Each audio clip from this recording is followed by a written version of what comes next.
I've been thinking about this topic for today, and I have some notes about it because there was a lot I wanted to say. So, for everybody who's listening, happy Halloween. Even if it's no longer Halloween when you listen, you can think of your Halloween self. And I want to tell you today, the topic today is, how can we apply some of what I've been saying about what a dead end is in life and how to work your way through a dead end in some systematic way? How can we apply that lens to the situation where you are the spouse or partner of somebody with a significant mental illness? That, of course, could be any number of mental illnesses, and each one would be different, and each situation is different. So there's no way I can reach out and talk about each one unless I talk to a particular person.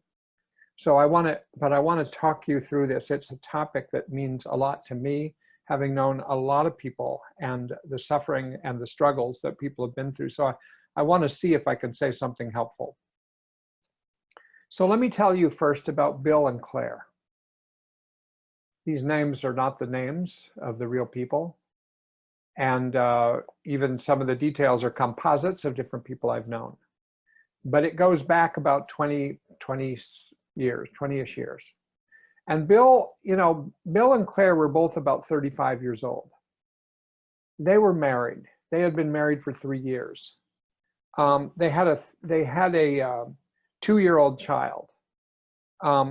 Bill worked in a nonprofit organization at a managerial level, and Claire worked as a fitness instructor. And they enjoyed things together like bike riding, walking in nature. They loved their daughter. They loved their 2-year-old daughter. They both liked reading. They liked a quiet life together. They had some relatives nearby. They had reasonable relationships with their relatives. They had a few friends, and basically life was going all right until about that time when they were about 35, when Claire, step by step, symptom by symptom, came down with a severe major depressive disorder. It started out with she just wasn't having much energy. She was not sleeping very well. She didn't feel good. And they figured she probably has a virus, the flu or something like that. As it progressed, she not only had very low energy, but she could get no pleasure from anything. She did not get pleasure from being with her daughter or with her husband. Her concentration was poor. She didn't feel like going out. She didn't want to see relatives. She didn't want to see friends. She really didn't want to go to work. Though it came to the time where Bill started taking her to work so she would go and then sit there some of the time so that if she couldn't make it, she could come back to the car and go back. Sex had stopped, intimacy had stopped, conversations were minimal, kind of just functional. She felt very guilty, felt like she was making an impossible life for Bill. Bill was trying to manage his disappointment, his heartache, his frustration, his empathic pain about what she was going through. She saw her doctor, she saw a psychiatrist, she was put on medications. She didn't like some of the side effects, but she stuck with it. She wasn't getting any rapid change. And she didn't have much hope for that it was going to work. She just felt like, well, this is going on for many weeks and now into months. So what happened to Bill? I knew a lot about that at the time. So what happened to Bill, this went on for quite some time. From his point of view, he lost his best friend into depression. He lost his kind of like his partner in crime, his combat buddy, whatever you want to call it. They had a good relationship and his life was centered around her. So he had sort of lost the spirit of the centerpiece of his life. He lost her affection. He lost her energy, her responsiveness, her ideas, her sharing of all responsibilities. He lost the way she played with her daughter. He lost the fact that she used to just be a very present person, more than he was. And now she just wasn't. She was like a shadow of her former self. She didn't want Bill to tell anyone this was going on. She felt like it was too embarrassing. And she felt like this was a measure of her weakness, that she was going through this, that she should just be powering through this. And she had never had really a significant depression before. Sometimes she wanted to die. And her daughter would look at her sometimes and grab at her and bring things to her and say things to her as if she was trying to wake mommy up, even though mommy was sitting right there, sort of looking at her, but not very responsive and looking depressed. So the daughter seemed like she seemed puzzled and a little off, and wondered, you could tell in the way she interacted, where did my mommy go? So Bill was feeling abandoned. He was feeling unloved. He was feeling unresponded to. He knew it had to do with the depression, though the longer it went on, it was sort of harder to hold out like that. He was profoundly disappointed, and he grew more worried about her by the week. At first, he just thought, of course, this will turn around and go away. And it just kept not going away. And he hated that Claire seemed to blame herself for all of this, when he was doing his best to understand that this was a depression that happens to people, even though neither of them had had much experience with that. In fact, it was true that, that Bill was having to seriously overcompensate in his situation. It wasn't just his loss of his buddy, his loss of his lover, his loss of his partner. He was also having to pick up the slack and do so much. I mean, he took over childcare most of the way, not always with a lot of skill. He took over household responsibilities and finances, which Claire had managed before, not always very well. The daughter was becoming more sort of cryy, trouble with sleeping, waking up, calling out for parents, and generally just seemed not easy to comfort, and didn't want to. She had gone to a daycare, and she started to not want to go to her daycare so much. So Bill also became the primary ambassador of the family, you might say, whereas Claire had done more of that social outward reach than he had in the past. But now he's the one, because people are calling, wondering, hey, what's going on? Hey, you want to get together? Why don't we drop by? And he's trying to manage this by being the one who speaks to people and try to skillfully ward people off and not get them too worried, because Claire didn't want anybody to know anything. Very, very tough situation for him. And like I say, she could barely go to work some of the time, and he would then say, come on, and he would be her cheerleader in the morning. Come on, you can do it. I know you can do this. Like, come on, let's just go to work. I'll drive you there. I'll hang out there with you. Why don't I get a cup of coffee with you? You know, he was trying to be just doing what he could to be very kind to her.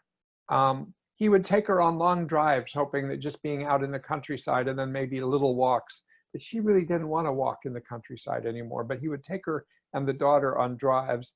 He was the one who would make her meals. He would get her things. He would try to cheer her up. And, you know, in a way, you might say, I hadn't thought of it till right now, but both he and the daughter were each using their own mechanisms to try to help this mom, this wife, come back to herself.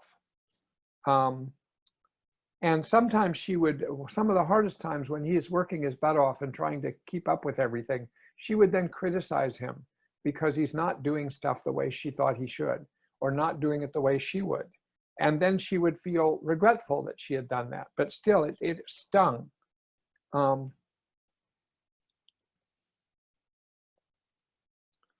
know, I remember him talking about that what he tried to do, and he found it somewhat successful, is go into what he called survival mode. No longer was he thinking, oh, we can have a full life right now. Hopefully it'll be back soon. But he just felt like he had to kind of narrow his focus. I got to get this done, and I got to get this done, and I got to get this done, and I got to not to think too much about this, and I got to not feel too much about this, because I'm going to fall apart. I'm going to get depressed myself. I'm going to start crying, and it's not going to stop. And so he was really trying to hold his emotional life together.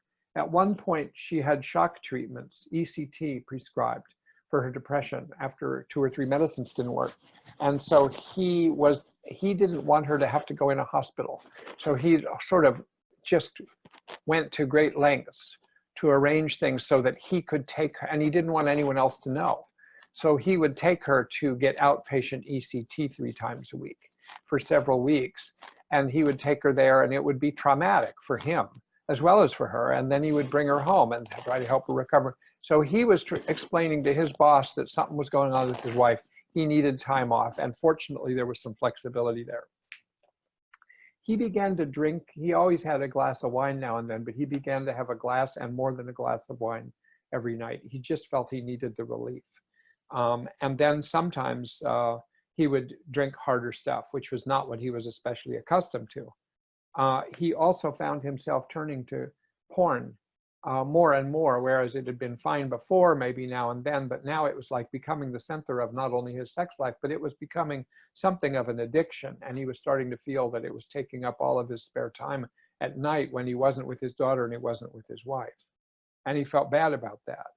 And he got into extended ruminations about their relationship, where it was going, how did this happen? How did he contribute to this depression?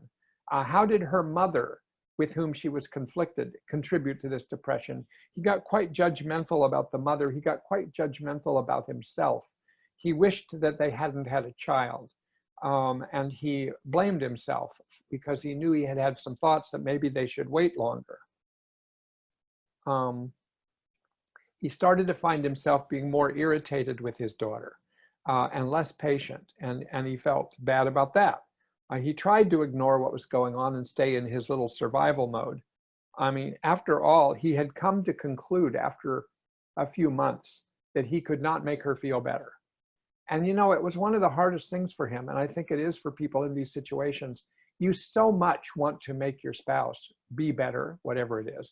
We're talking about major depression now, but it'd be somewhat different with a bipolar illness, with a borderline illness, with PTSD, with whatever it is. It's kind of like you have that image of that person that used to be a certain way, that was, and you still have it in your mind, and you want to get somebody back there, and you do what is within your repertoire to try to get somebody back there.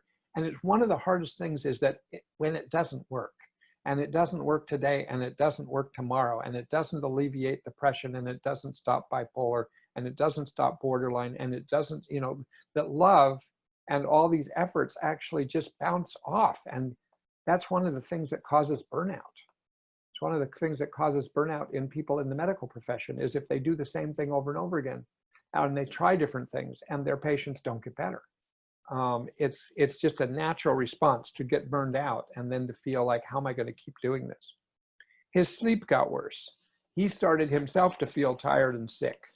And the experiences of a person, of being with a partner, of being with someone with a mental illness are just profoundly exhausting. They're frustrating. And in their situation, and in many situations, it's something you go through alone. You might have someone else who knows, you might have a therapist, you might have a family member, you might have a friend that you talk to. Thank God if you do, because it's not that unusual that due to stigma or due to shame or due to just wanting to preserve the connections in your life, that you really are just holding the bag yourself. And so there is this sense that even though you're still with that partner with whom you used to have such wonderful times, you actually don't have companionship anymore. And you've become a caretaker. So all these things, I realize, you know, I'm going over it this way because I want it to be clear in talking about this, that this is what happens. And some people don't know this. Some people have never been in this. Some people have been in this, but don't know anyone else who's been in this. But actually, people all over the world are going through this as I speak. And I think it's the kind of thing that is often hidden in family lives. Yeah, so I guess I would just close that part by saying, in sum, when you have a mentally ill spouse, whatever it is, it gradually penetrates into every area of your life, and you have to preserve areas. And I want to talk about how to approach this from a strategic point of view, because basically when you get in that situation, often strategic points of view go out the window. Getting through the day, getting through the night, getting through the next episode, if it's an episodic illness, is like, takes everything. And every such situation is different, but I do think some things are typical of some of the things that I'm saying. I think this is a situation where both partners, both members of a couple, spiral toward a place of hopelessness, a place of just going on, a place of depression on both parts, of anxiety on both parts, of rumination, of shame on both parts, of guilt on both parts, of often despair, and the feeling that one is just on a trip on a way to a dead end, and you just can't see what's going to happen with this because it doesn't seem like there's any reward for your efforts. Now, people around the world, I think, and I've certainly known a number because of being a psychiatrist and a psychotherapist and a family member and a friend of a lot of people, I know there's a ton of people go through these kind of things, and they all turn to different things, and some of them are quite successful and more skillful than I can represent here. So I certainly don't claim to be, here's the answer to this. But I guess through all of the work I've done with severe mental illness and with borderline personality disorder, with depression, with bipolar illness, with schizophrenia, and with families, that I just want to suggest a way of looking at this. And especially if you know DBT, there's a lot within the package of DBT that, though it doesn't aim at this per se, can be turned in this direction. So I want to go through a step-by-step approach.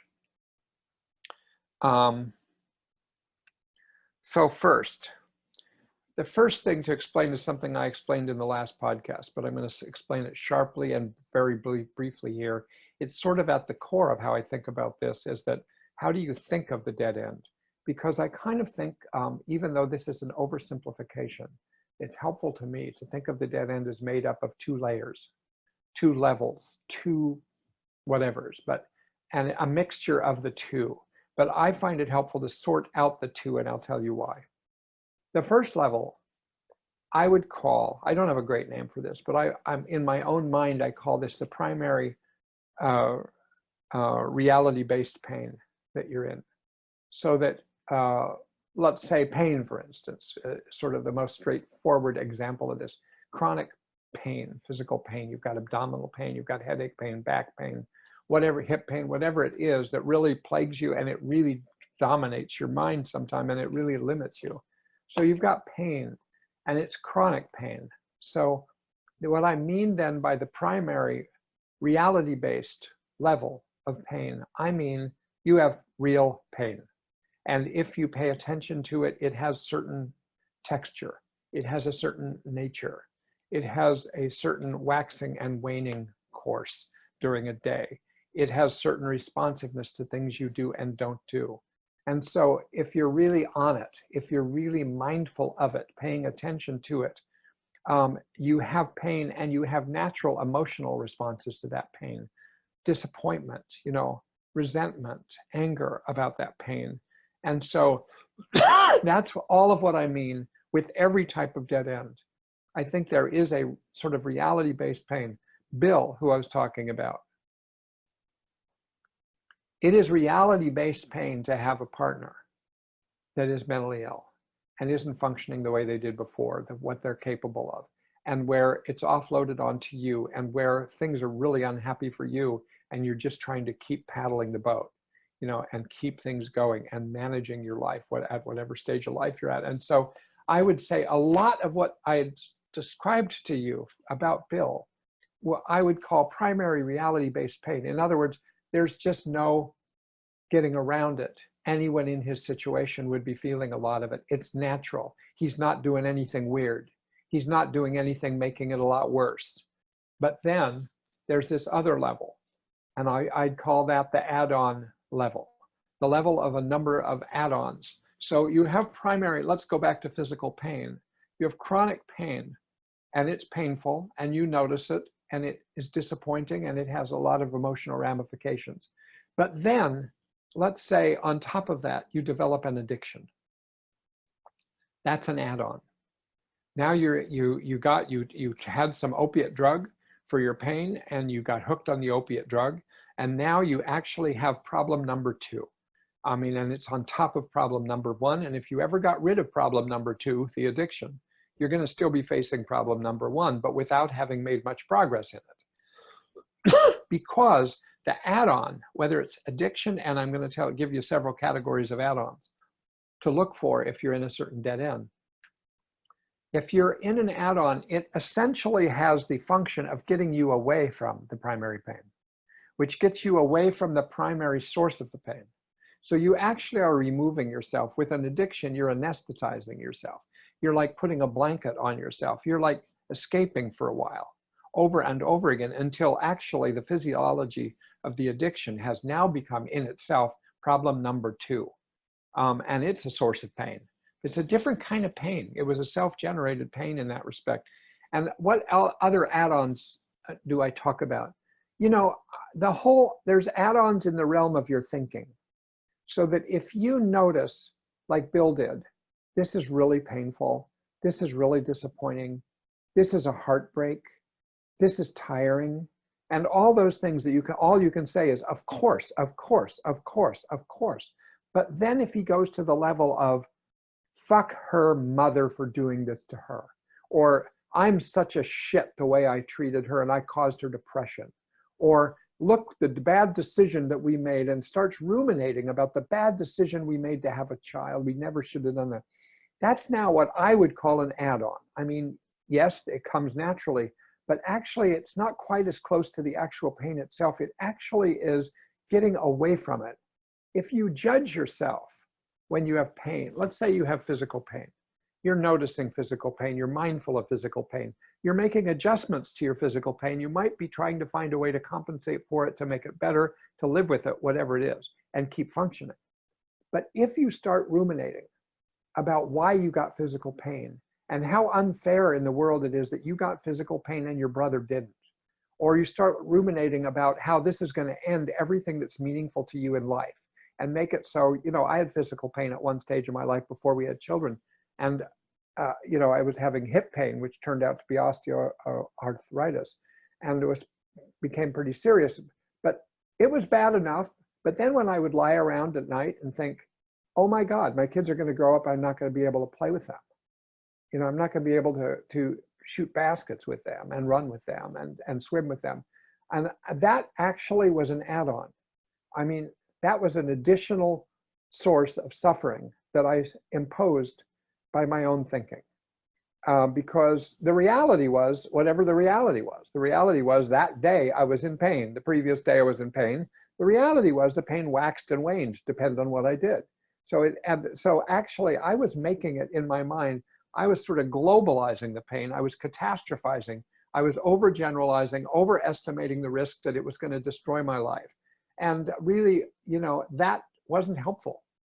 Hard not to do it sometimes. So thinking, judgments, catastrophizing, lots of cognitive distortions are add-ons because you actually might be able to do something about them and move yourself back towards just seeing reality as it is today, here and now, and what might be done about it. So thinking can be an add-on. What else can be an add-on?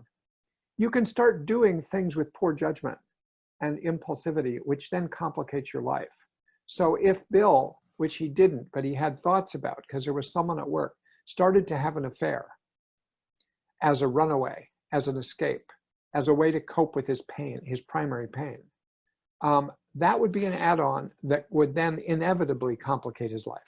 And that could lead to genuine hopelessness once that collapsed or fell apart or went whatever direction it went. I mean, not that it would have to happen that way in every case, and not that having another relationship is necessarily the most terrible thing in the world, but it's just sort of like, that might be poor judgment. And it's done out of despair. It's done out of escaping. And so escaping in almost any form can, if you keep escaping, become a real problem. And it removes you from the primary pain, but it also removes you from finding solutions for the primary pain. It's a little bit like a metaphor I mentioned in the last podcast. Think of it a little bit like wound healing, where one of the first things that happens when you get a wound on your skin is you develop a scab. And scabs are incredibly valuable. They protect your healing wounded self while it heals. And some of these escapes might be that if they're done temporarily, but if a scab sticks around longer than it should and it doesn't fall off, you actually are retarding the ability of your wound to heal. If the scabs are supposed to be there and then fall off. But if you start drinking or using drugs or running around or getting involved in something that's more or less an escape, and it takes you away from the primary source of pain, primary solutions of pain, and you don't get back very much, now this is a dead end. I mean, being in Bill's situation and having an affair and drinking a lot every night more than he used to, that's a dead end. I mean, it means because you actually are paving the road to something where there really isn't an obvious way to solve it. I mean, you are trying to use these behaviors as a way to solve your primary pain. So really, it's an important thing to understand this, I think. And I've thought this way about situations I've been in my life and patients that I have that I work with. Just a family the other night, I just sat with what I thought was going to be 2 people. It turned out to be 8 people. And this whole very concerned family came about someone in their family who was having certain kind of difficulty and discussing it. And it took us an hour and a half. We were trying. I was thinking like this. I was thinking, what's the primary pain in this family? What are they going through that's completely understandable? And what are they doing to complicate it? What are they doing to add on to the problem? Like different family members were flaring up into conflicts with each other. That's an add-on at that point. So I think, yeah, I get the point across, because once I differentiate these kind of things, and they're not so easy to differentiate. I mean, I knew Bill at the time. And, so Bill is having all of these things that I completely empathize with him about the situation with his wife and what he's going through. And he was doing some of these things that I couldn't as much empathize. I could understand, but I really felt like, wait a minute, Bill, this is going to make things worse. What you're thinking about, what you're going through, what you're doing with with alcohol, and making certain decisions that actually are taking you away from the problem, which is understandable, but it's like a scab that isn't going away. So I was trying to do that with his family, and it was a complicated thing to do with 8 interconnected people. But it actually was helpful. We sort of talked about and let them talk about and cry about and express, because some of them hadn't, their feelings about their family member and the kind of pain that they were all in. And then they could share that with each other to some degree and hear each other for the first time in some cases. And then we could say, this is primary pain. Do you think you guys are doing anything that makes it worse? Okay. What's always nice when you're talking like this and you're doing it from some notes is that you talk for a while without looking at your notes. Then you realize, oh, I already just went past several pages. All right, because I suddenly thought, oh my God, I'm never going to get to where I want to get to. I'll get somewhat there. We started a little late, and I'm going to go late so that I have about an hour of talking. Okay, so step 1, if you understand this way, and you've got these different levels that are interpenetrating, it's not always that easy to sort out. It takes a little work to sort it out, but the first step is to sort things out. So the first step is to come to your senses. The first step is to grab hold of your mind. The first step is to establish conditions where you can think clearly, which you probably can't do next to your spouse, or while interacting, or just when you were interacting, or when she's in the next room even. It really is, how can you establish conditions for yourself so that you can actually settle down, clear your mind, use some acceptance of what's going on, identify what's going on. You could do this alone. You can do this together with someone else. You can, if you, someone who likes to write, You could write things down. I tend to do that.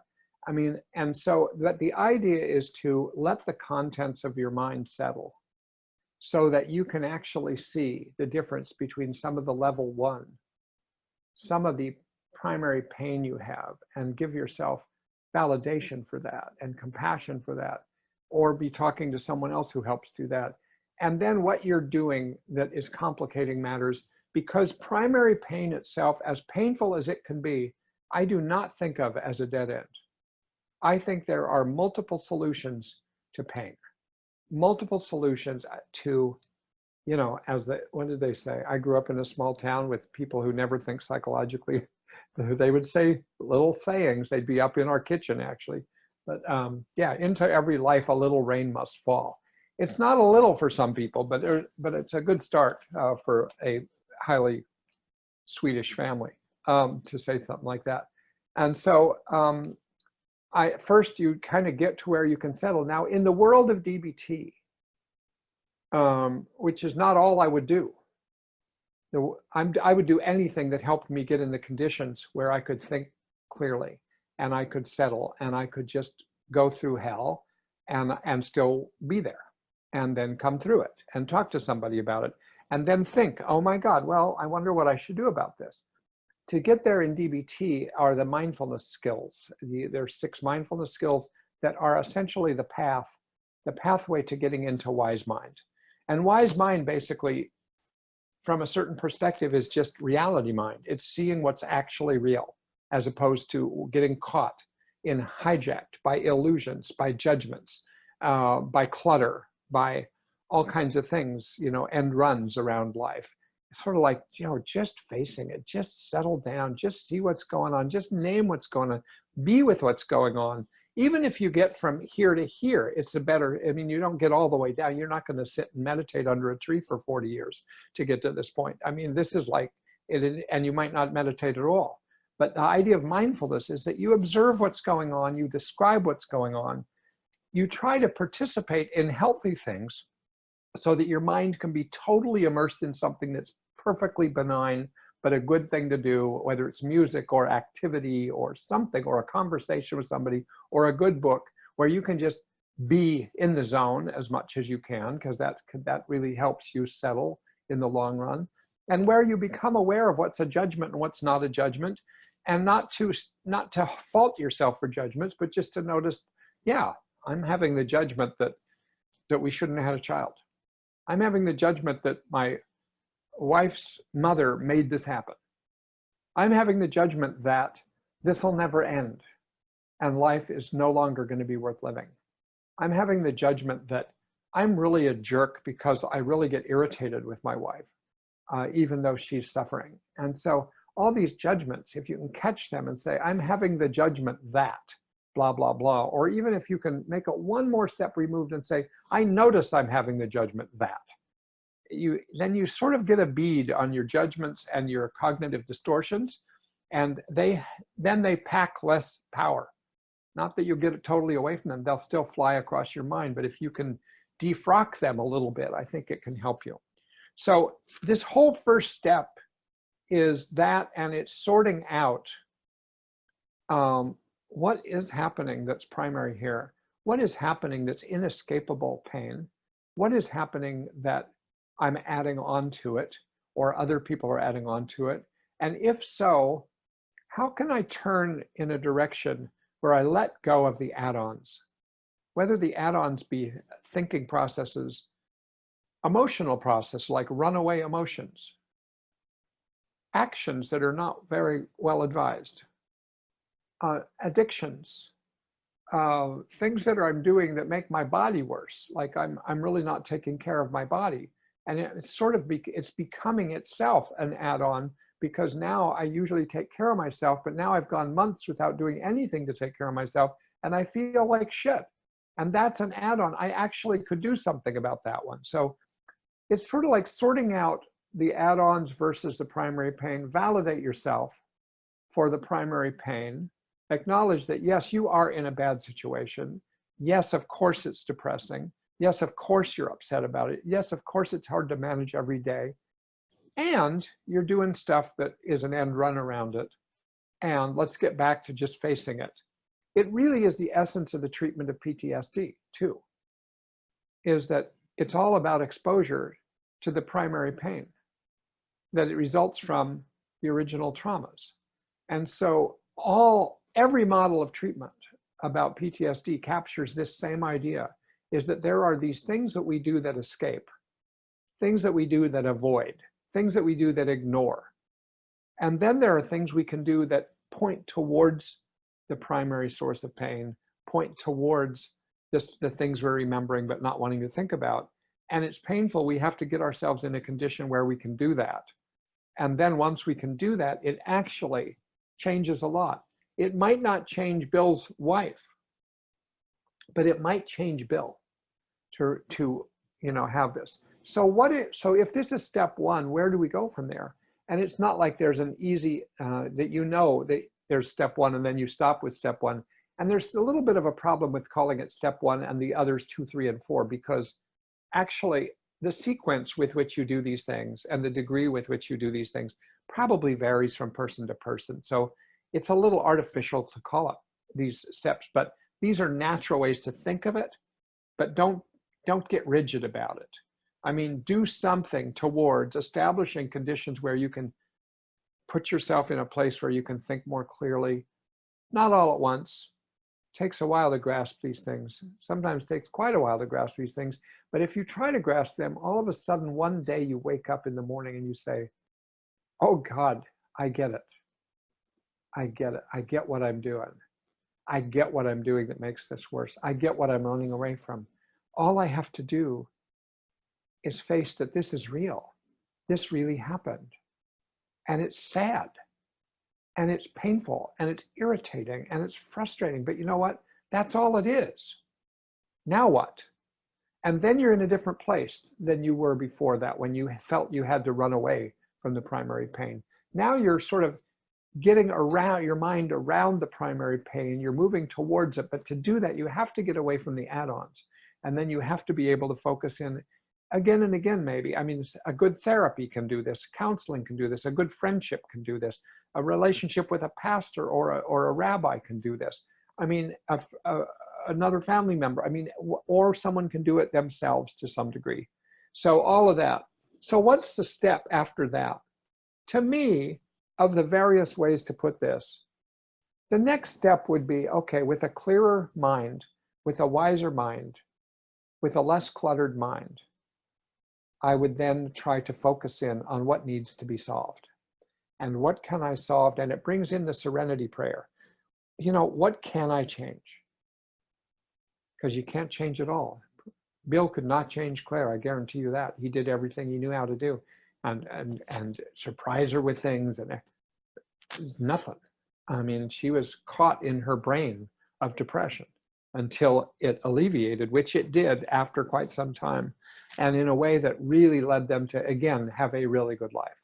But it was 5 years of that, going through things like this before something sort of clicked for her.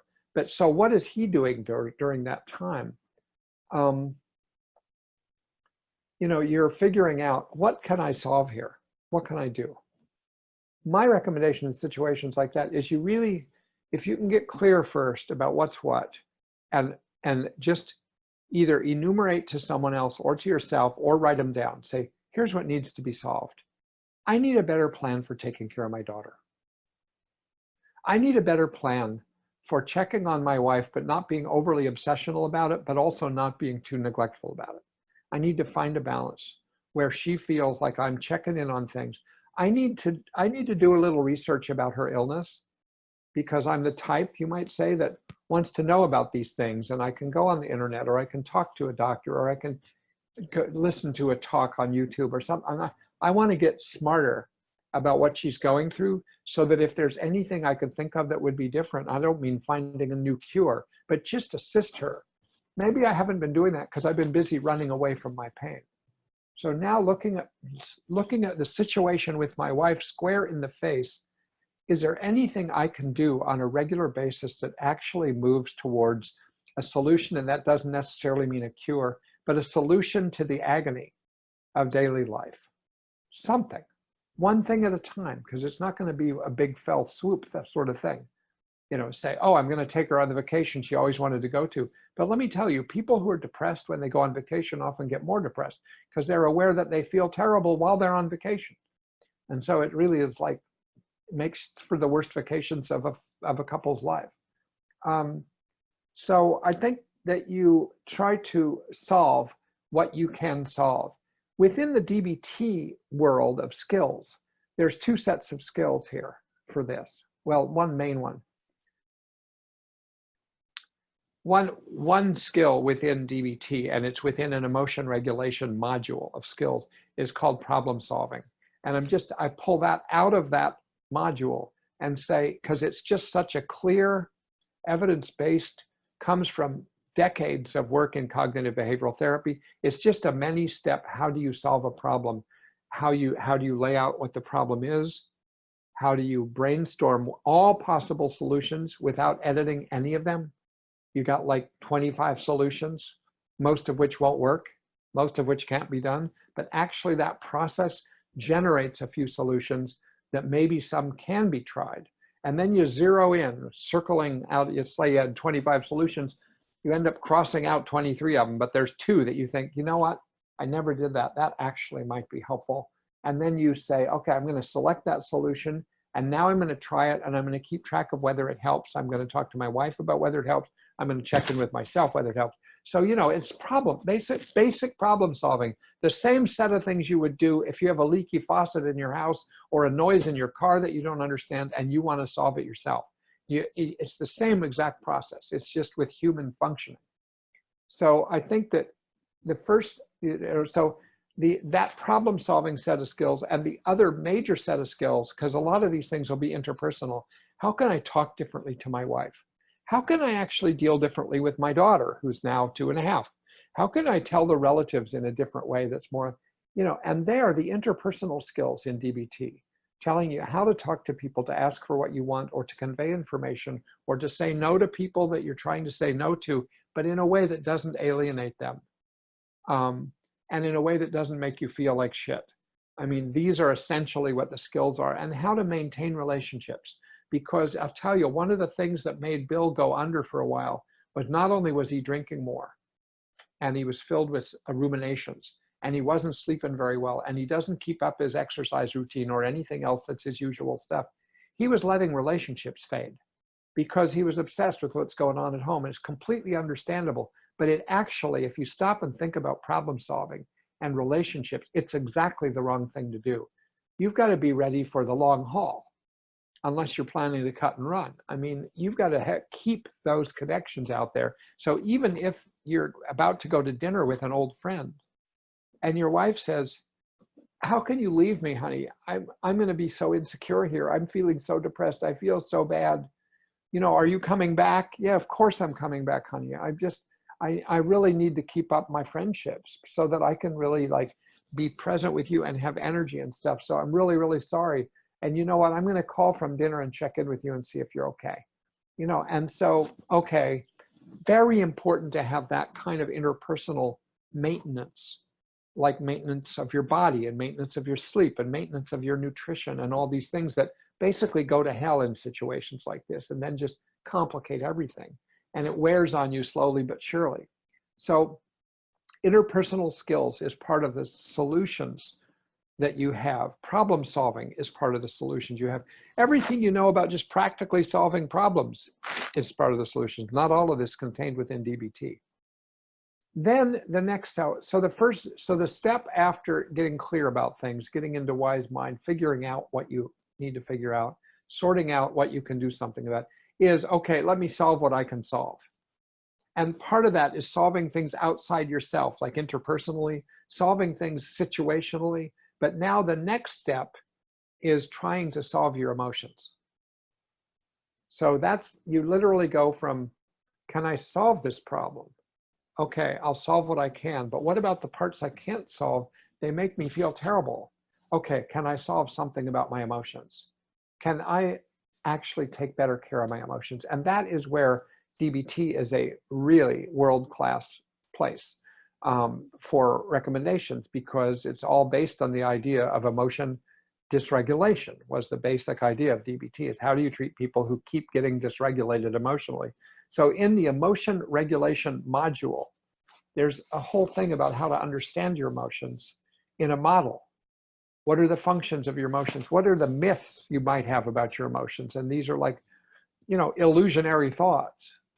What are ways that you're actually not taking care of yourself, your resiliency? What are you not doing to accumulate positive emotions, which makes you more resilient? And what could you do? And what could you do when you start to have really negative feelings? And how can you check them out and solve them, or do what you need to do to get through them so that they aren't dominating your mind, dominating your body? So there are a number of things to do. But the first thing is, what can you solve out there? What can you solve in your marriage as it stands right now? And now what can you solve in yourself to take care of your anger, to take care of your resentment, to take care of your irritability, all of which is understandable, to take care of your own disappointment, your own tendency to depression, your own anxiety and rumination? All of these things sort of need attention. And so if you can go there, you're preserving yourself, which is probably the best thing you could do for your wife at that point. What's the other thing? If you have taken care of what you can and try to solve what you can, and of course, by the way, important perspective is that it isn't like you've tried something and oops, that one can't be solved, because tomorrow's another day. And you might find that something doesn't work now, will work on the fourth try. So it isn't like that. But you basically have been working on trying to solve what you can, and there's some things that are hard to solve. Then you're trying to solve your emotions, regulate your emotions, take care of your emotions, take care of your body, and all these things. And so you do what you can with that. But then you still are stuck, because there are still things that you can't change about your emotions and your body and your relationship and your wife's illness and whatever else is going on situationally in the larger world. So there, you really are still stuck with this irreducible core of things that just generate distress, and you can't change them. So this next step is really like a skillful ways to tolerate, skillful ways to look at reality and say, you know what? I don't know if my wife's getting better. All I know is she's still depressed, and I can't seem to change this. And I can't seem to change the fact that it breaks my heart. And I can't seem to change the fact that it really makes me resentful about some things. I've tried and I can't change these things. Therefore, can I accept these things? Can I accept that my wife is still stuck like this for God knows what reason? And can I accept that I can't change my emotional response to it? It's so depriving, it's so upsetting. This is the core of my life. And so actually I'm really upset and I can't seem to really change it. All right, so the next solution is not to solve it. The next solution is to accept it. And in DBT, it's called radical acceptance.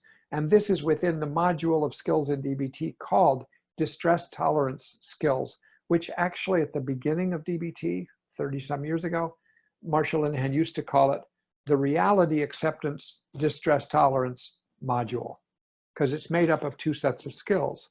There are 6 skills, that including centering around radical acceptance of various ways to accept the things you can't accept.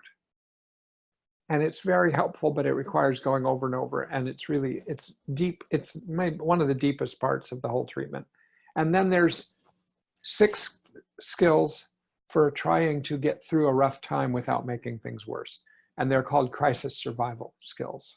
And you need them again and again and again in this kind of situation. And they just include things like distracting yourself and doing something that's benign, but distracting, like get your mind off your wife, get your mind off your misery, get your mind on something else. Get hold of a TV show, get hold of some music, get hold of reading something, of a conversation with somebody, with going out for a walk or a run, or getting some exercise, or whatever it is. There's activities you can do. There's ways to calm yourself down and soothe yourself. There's ways to use imagery. There's ways to use prayer.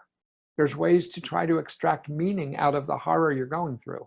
And all of these things are ways, and there's many more things, to try to accept the things you can't change outside yourself or inside yourself, and then to accept them and then to get through them and tolerate them and keep giving them a chance to get better. Because a lot of what this is like getting yourself in a better condition, a better state of mind, a number of strategies, keeping your connections, taking care of your emotions and your body and yourself, maintaining your connection with your wife, but not overdosing or underdosing with that. And at the same time, I sort of think of it metaphorically like standing at a wall that you haven't been able to get over, you haven't been able to get around, you haven't been able to get under or through. And there you are, and happiness is on the other side. And sort of like, and there's no other route there. So sometimes it requires using this whole set of steps and staying at the wall and watching for the crack to develop, because in almost all cases, there will be a crack and you don't know what it's going to look like. It could be the crack of maybe your wife's going to get better. It could be the crack of realizing, well, I can't wait for that. I have to adjust to this in a way that I feel is humane and a way that preserves me, and whatever that involves, and be responsible in some way so that it fits within my values. You know, but there are a lot of ways to skin a cat. And even if it's a cat of primary pain for the time being, and you try to dose that in with some things that get back to finding pleasure in your life, get back to having fun in your life, even though it doesn't now at the moment involve your wife, but actually your wife is going to benefit from the fact that you are doing that, as long as, you know, you're not doing it in a way that's unnecessarily in her face and she's upset about. So there are other things to talk about this, but I've sort of shot my wad here, so to speak. I've sort of like said what I wanted to say, went through some things, and you know, and really this whole project I'm in the middle of now, which is a little bit different. I'm still within this podcast series, and this is probably 60 or 60 something number podcast, and they're all entitled. If you haven't been to my podcast before, they start all the way back to September of 2017. And with the hurricane in Puerto Rico, and with the hell people went through with that. And the podcast includes the hell people go through when a suicide of a sister, and the hell that somebody went through when a 2-year-old child died of her daughter, of her son, and the hell that people have gone through in trauma and PTSD and with borderline personality disorder. And then a lot of these podcasts are me just talking about those things from a perspective of principles that come from DBT and skills that come from DBT.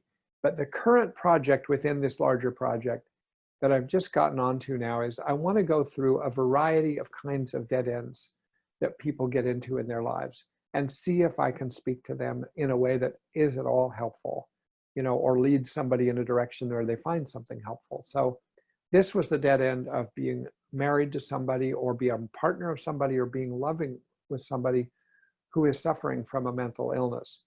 But there's many such things. And actually the reason I chose this one for this week, just to reinforce any of you who have ideas about writing to me and tell me what you'd like to hear about, because there's so many of these things, is that, you know, a person wrote me and after the last podcast and said, I'd be interested in having you talk some about this thing about having a spouse with a mental illness. So, you know, there is I won't enumerate the number of things. Probably not a good way to end Halloween talk is to go through all the hells of life that people have. But, you know, I think it's really interesting to try to do that and see, how do people survive? I've always been interested in those books where people went to Antarctica and their boat got totally stuck in ice and they somehow survived. They went over the mountains in Colorado and some of them ate each other, and some of them still survived. And how do they live with that?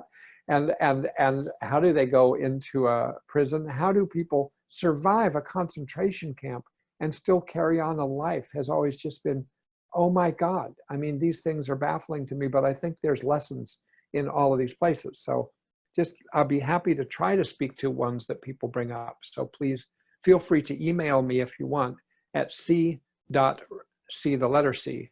robert.swenson@gmail.com, or through my website. You can get an email to me. Okay.